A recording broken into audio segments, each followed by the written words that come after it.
ഫ്രഞ്ചുകാരുടെയും ബ്രിട്ടീഷുകാരുടെയും ടിപ്പുവിൻ്റെയും നോട്ടം പതിഞ്ഞ തലശ്ശേരി. കൊല്ലം 1930. അന്ന് തലശ്ശേരി ബ്രിട്ടീഷുകാരുടെ അധീനതയിലാണ്. പൊതുവെ നിർമ്മിക്കുന്ന പാലത്തിന്റെ മാതൃകയിലല്ലാതെ മറ്റൊരു മാതൃക പരീക്ഷിച്ച ബ്രിട്ടീഷുകാർ കണ്ണൂർ തലശ്ശേരിയെ ബന്ധിപ്പിക്കാൻ ഒരു പാലം പണിതു. കോൺക്രീറ്റ് ഉപയോഗിച്ചല്ല, പകരം ഉരുക്കുബാർ ഉപയോഗിച്ചുള്ള ഒരു കൂറ്റൻ നിർമ്മിതി. തൈംസ് നദിക്ക് കുറുകെ നിർമ്മിച്ച പാലത്തിന് രൂപസാദൃശ്യത്തോടെയാണ് ഈ പാലമെന്ന് പറയപ്പെടുന്നു.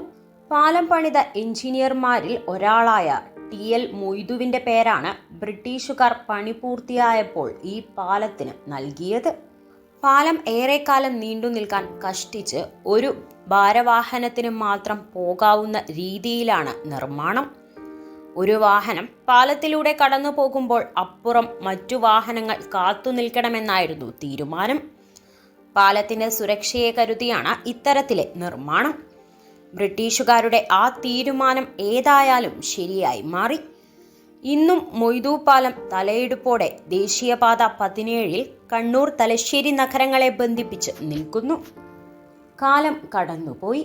2016 ഫെബ്രുവരി 29 പുതിയ മൊയ്തു പാലം രൂപപ്പെട്ടു. സുരക്ഷ മുൻനിർത്തി പതിയെ പഴയ മൊയ്തു പാലത്തിലെ യാത്ര വിലക്കപ്പെട്ടു. പ്രതാപം നഷ്ടമായ പഴയ മൊയ്തു പാലത്തിലൂടെ ഇരുചക്രവാഹനങ്ങൾ ഇടവേളകളിൽ എപ്പോഴെങ്കിലും പോകും എന്നതാണ് ആശ്വാസം.